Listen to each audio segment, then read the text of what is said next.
নমস্কার বন্ধুরা, বঙ্গরিসা কুকিং ব্লগের আরও একটি পর্বে অনেক অনেক স্বাগত।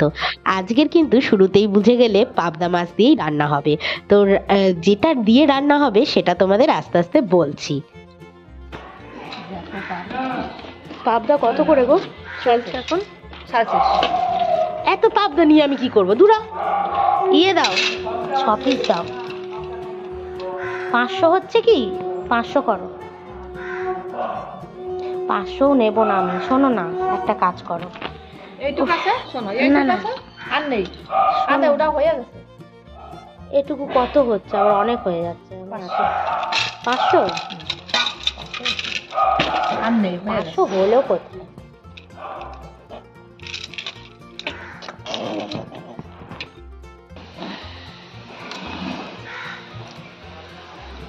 আর 1 কিলো আছে বলা। হ্যাঁ, বোনকে বলে গেছে পাবদা দিয়ে দেবে, বলেছে দিদি পাবদা দিয়ে দেবে। এই দেখো কি নিয়ে নিচ্ছ। ও কাতলা খাচ্ছ না? না কাতলা না, আর কাতলা বাবা সেইবারে যা কাতলা খেলাম, হাত দিয়ে টেনে নিল কি সুন্দর করে। মিনি মিনি না, কাকিমা থাকলে এক্ষুনি উকি মারতো, আর উকি মেরে লাভও নেই।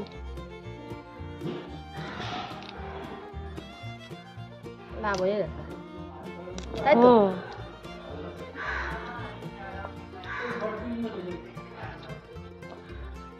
আমার তেলটা না নিয়ে নেয় হাত দিয়ে, ওই দেখো এগোচ্ছে। ই ম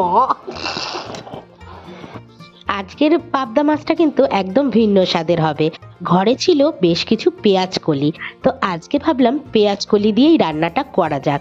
তো মা কেটে নিচ্ছে এখানে পেঁয়াজ কলিগুলোকে ছোট ছোট টুকরো করে, আর আলুগুলোকেও কিন্তু ঠিক আলু ভাজার মতন ঝিরি ঝিরি করে কেটে নিচ্ছে। আর বাকি রান্নাটা তো আস্তে আস্তে দেখতে থাকো। প্রথমেই পাবদা মাছগুলোকে নিয়ে নিলাম, একে একে সাজিয়ে নিচ্ছি, নিয়ে হলুদ নুন দিয়ে ভালো করে মাখিয়ে নেব।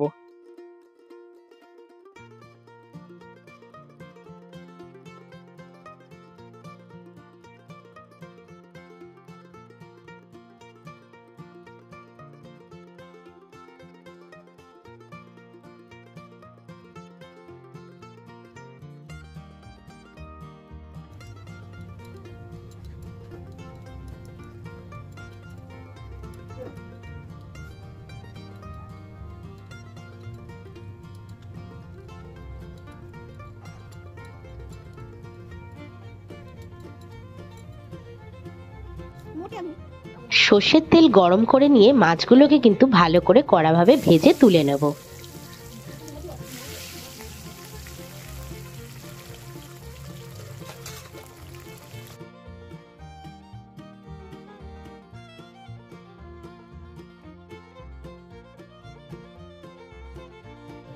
মাছ ভাজা হয়ে গেলে ওই তেলের মধ্যেই দিয়ে দেব কুটে রাখা পেঁয়াজ কুচি, আর পেঁয়াজ কুচিগুলো দিয়ে হালকা নেড়ে চেড়ে একটু ভাজা ভাজা করে নেব।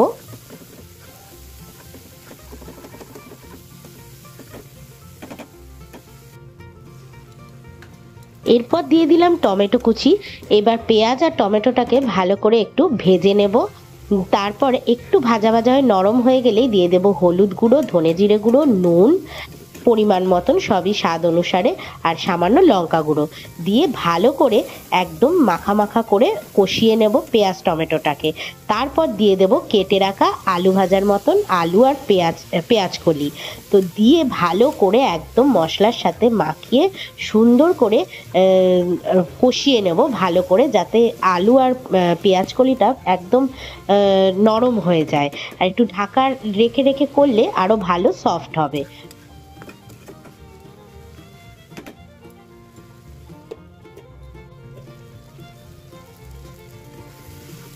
ভালো করে কষা হয়ে গেলে দিয়ে দেব এবার পরিমাণ মতন জল। জল বেশি দেব না, কেননা এটা কিন্তু মাখা মাখাই হবে, গ্রেভি মতন হবে। তো এটা এবার একটু ঢাকা দিয়ে ভালো করে ফুটে নিলে তারপরে দিয়ে দেব পাবদা মাছগুলো।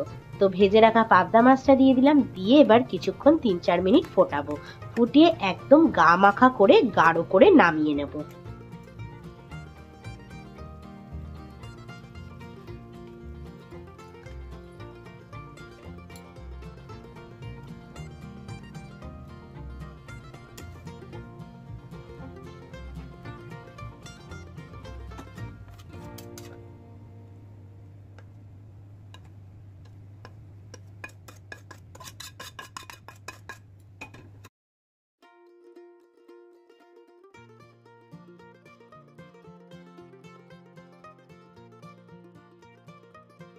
আজকের এই পেঁয়াজ কলি আলু দিয়ে মাছের রেসিপিটা মাই রিভিউ দেবে। আজকে বন্ধুরা আমি খাচ্ছি না এখনো অবধি, কারণ আমার এখনো রান্না চলছে। তাই জন্য মাকে বললাম, মাকে তো খেতে দিয়ে দিয়েছি, তাই মাকে বললাম আজকের রিভিউ তুমিই দাও। তাই মাকে এখন দিয়েছি, খেয়ে বলুক কেমন লাগছে খেতে। খুবই হালকা একটা রান্না। হ্যাঁ, পাবদা মাছ চারখানা রান্না করেছিলাম, মানে চারখানা ভেজেছিলাম। তারপরে আমাদের ছোট্ট সোনা, তোমরা সবাই মোটামুটি জেনে গেছো যে আমাদের পরিবারের আরেকজন সদস্য চার্লি, তো ও পাবদা মাছটা খেলো। তো দারুণ হয়েছে। দারুণ হয়েছে। পেঁয়াজ কলি আলু দিয়ে, পেঁয়াজ কলি আলু তো এমনি ভালো লাগে ভাজা, তার মধ্যে বেশ রসা রসা মতো পড়েছে মাছ দিয়ে, ভালোই লাগছে। আর ওই একটা পাবদা মাছ আমাদের চার্লি সোনাকে খাইয়েছি, তাই জন্য 3টে পাবদা আমরা দুজনে হাফ হাফ করে নিয়ে নিয়েছি। গোটা গোটা একটা নিয়েছি আর একটা হাফ হাফ করে নিয়েছি। ভাবলাম একটু অন্যরকম ভাবে করি পেঁয়াজ কলি দিয়ে। পেঁয়াজ কলি তো পেঁয়াজেরই মতন, বলো মা? না, পেঁয়াজ কলি আলু ভাজা খেলে যেমন লাগে হ্যাঁ, ওই রকমই টেস্ট লাগছে। মাঝখানে মাছ ভালোই লাগছে। শীতকালে যা সবজি দিয়ে করবে সেটাই ভালো। হ্যাঁ, যাই হোক, তাহলে বন্ধুরা তোমরা শুনতে পেলে ভালোই লাগছে। তাহলে ভালো লাগলে তোমাদের আমার টমেটো দিয়েছে তো, হ্যাঁ হ্যাঁ টক টক ভাব লাগছে। তোমাদের আমার এই রেসিপিটা ভালো লাগলে একটু লাইক করে দিও, কমেন্ট করো, সাবস্ক্রাইব করে একটু পাশে থেকো। আর আমার একটা ডেলি ব্লগেরও চ্যানেল আছে, বঙ্গরিসা শ্রী নামে। তো ওটা আমার পুরনো চ্যানেল, আর এইটা আমার নতুন চ্যানেল। রান্নার চ্যানেলটা তো আমি নতুন খুলেছি। তো তোমরা যদি আমাদের কাজকর্ম কি করছি না করছি দেখতে চাও, তাহলে আমাদের ডেলি ব্লগের বঙ্গরিসা শ্রী চ্যানেলটা একটু ফলো করো, তাহলে আমাদেরও ভালো লাগবে।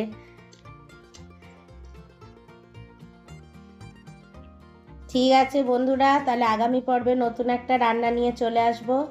এখনকার মতন টাটা।